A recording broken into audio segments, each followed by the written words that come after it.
They're commonly referred to as assault rifles, but they're more sporting rifles. They're no different than any rifles we've had for 40 years now.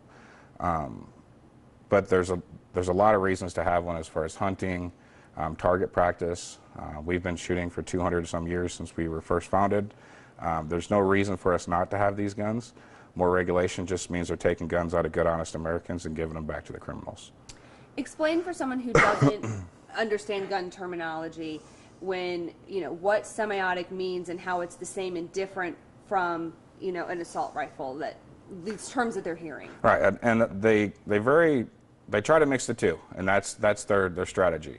An assault rifle, an AR-15, commonly gets thrown into that assault weapons because back during the Brady assault weapons bans, they commonly put in AK-47s and AR-15s, but now people are starting to come around and understand that these are just rifles. They're semi-automatic. So each time you pull the trigger, one round is coming out.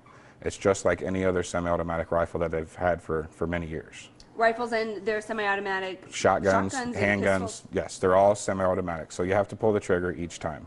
And what about the fully automatic? What does that mean, and what are the rules on those? Fully automatic, they are illegal in Indiana and most other states. They're rather expensive, just like if you're buying a suppressor or another NFA item. They are rather expensive, and you have to go through an extensive background check, and again, criminals don't do that. The only people buying those guns are myself, law enforcement agencies, or people that want to buy guns for a good investment for their kids or for their family. And that means that you pull the trigger and it just keeps going. And it just keeps going, right, until you let off the trigger, then it won't stop firing. Can you kind of just show us what we have here? These are Glock Model 19s. This is the 9mm Glock with the high-capacity magazine.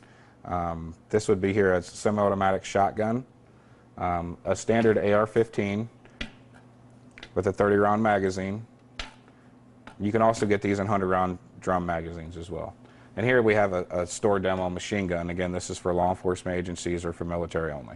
Okay. So, and here would be some plate armor. So now, why would somebody want to buy plate armor? Again, to protect myself from a bad guy.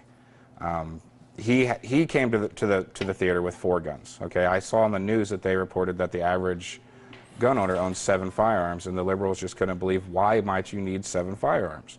It's like, well, the bad guy showed up to the theater that day with 4, so why can't I have at least 7 to protect my family?